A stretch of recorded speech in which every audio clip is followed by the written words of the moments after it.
Okay, so I'm in my paint weights tool. I'm going to adjust the weighting information on this strip to make it match up with this, the top of the sack.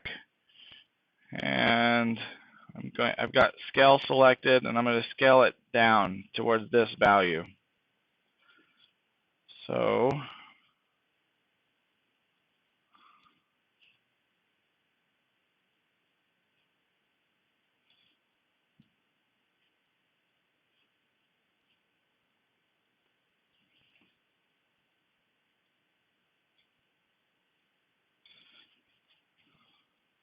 and obviously I'd want to be pretty picky about this because I don't want it to look too bad on my rig, but I'm not actually going to do that right now. I'm just going to smooth it. Well, maybe I will because it bugs me. But I'm going to change this value. I'm going to switch to my add tool, and I'm going to add a very small amount here. Not 0.5, 0.05. And then I need to add to this section right here.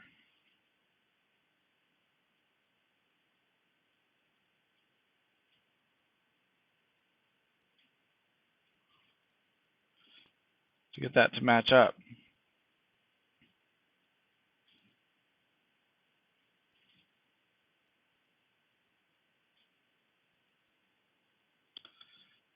Okay.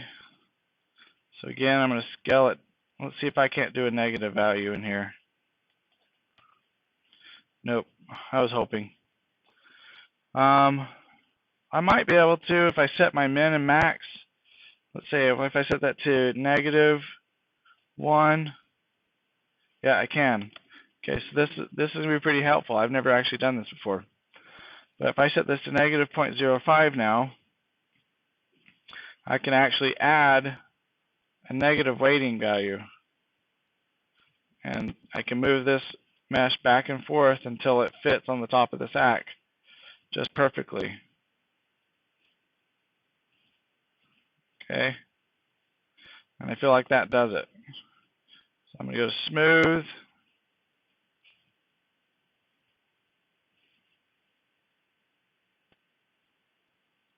Now it matches up pretty good. Again, I've only worried about one side.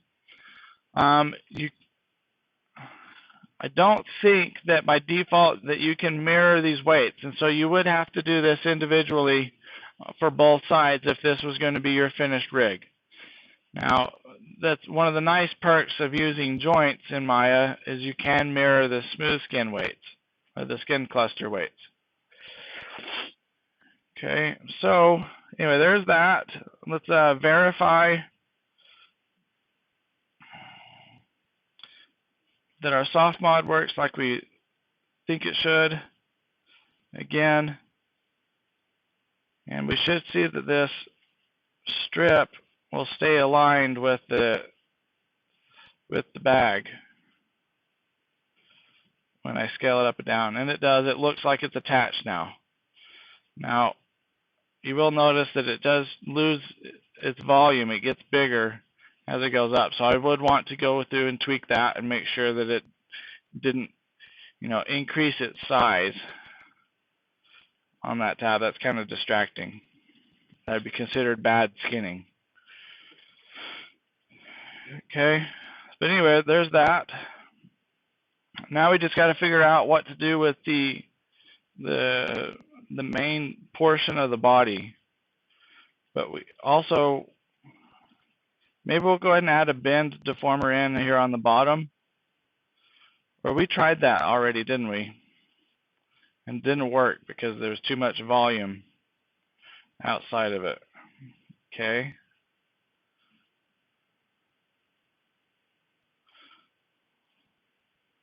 So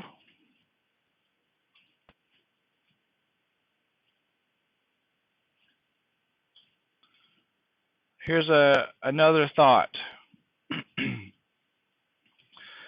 I'm going to select a portion of this mesh again and go to my front view.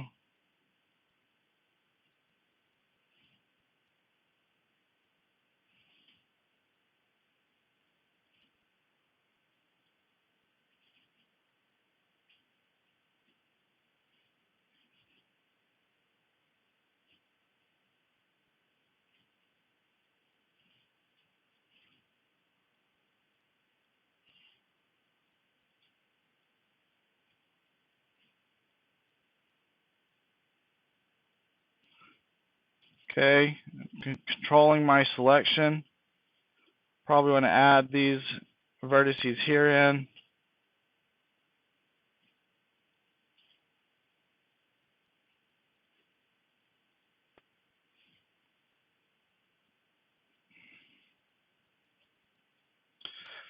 Okay, and I'm going to create a lattice on this section. Oh yeah, thanks for, I knew I'd done that, but I forgot to deselect them. Okay, so I'm going to create a lattice on this portion here. So I go to Create Deformer, Lattice, and I went to the option box. It's not necessary to always do this, but I'm going to add, let's see, we'll just do 4 divisions in each axis. That's probably a little extreme. Let's just do 2 on that in Y. Okay, and we'll click Create. It creates that lattice. Okay, now the key to lattice is you can actually change this around right now. But if you start to edit these attributes over here, then it's not going to be so easy to change anymore. In fact, you won't be able to.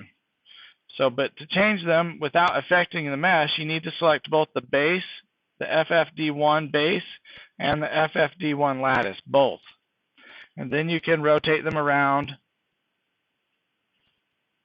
and scale them and do whatever you need to do. But I'm going to center it on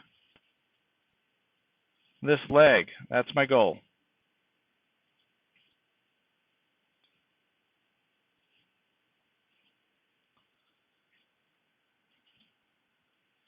Okay, I'm going to scale it.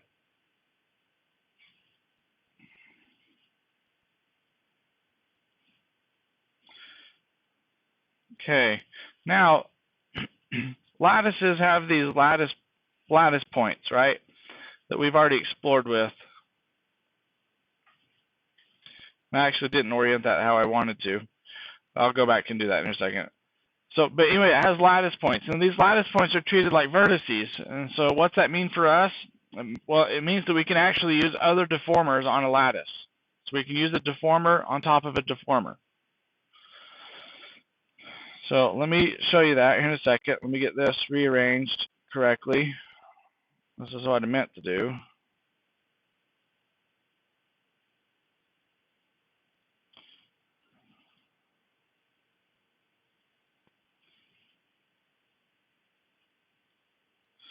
Let me set this to 4.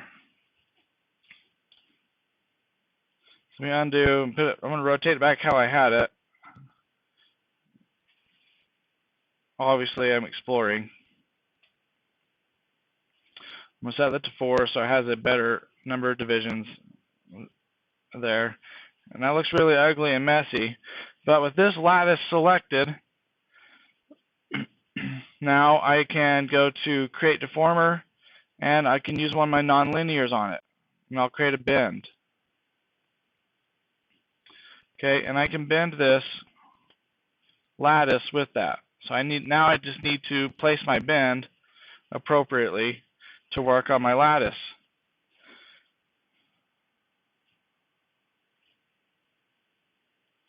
So I'm going to try to line that up according to my lattice and according to the corner of the sack.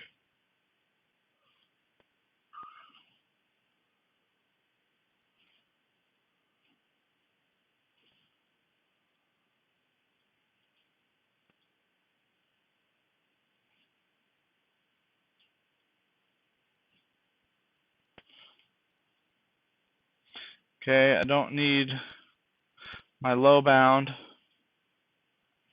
but I am going to increase my high bound to 1.5.